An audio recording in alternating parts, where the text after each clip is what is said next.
Ezra chapter 3.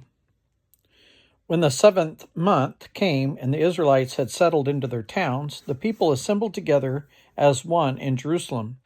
Then Joshua, son of Jozadak, and his fellow priest, and Zerubbabel, son of Shealtiel, and his associates began to build the altar of God, of the God of Israel, to sacrifice burnt offerings on it, in accordance with what is written in the law of Moses, the man of God.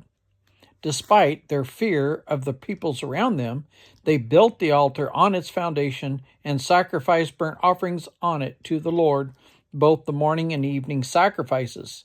Then, in accordance with what is written, they celebrated the festival of tabernacles with the required number of burnt offerings prescribed for each day. After that, they presented the regular burnt offerings, the new moon sacrifices, and the sacrifices for all the appointed sacred festivals of the Lord, as well as those brought as freewill offerings to the Lord.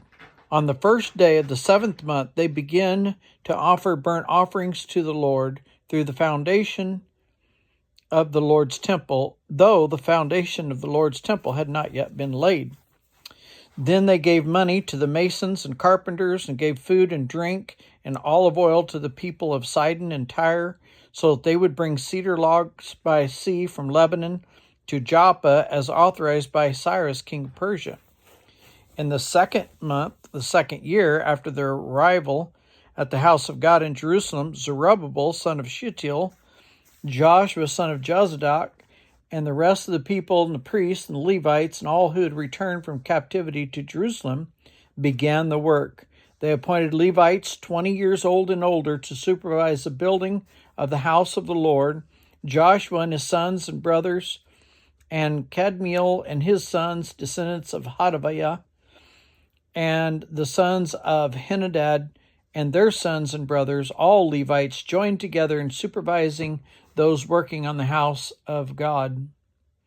When the builders laid the foundation of the temple of the Lord, the priests in their vestments, with the trumpets, and the Levites, the sons of Asaph, with cymbals, took their places to praise the Lord as prescribed by David, king of Israel.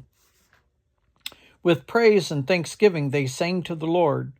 He is good. His love towards Israel endures forever. And all the people gave great shout of praise to the Lord, because the foundation of the house of the Lord was laid.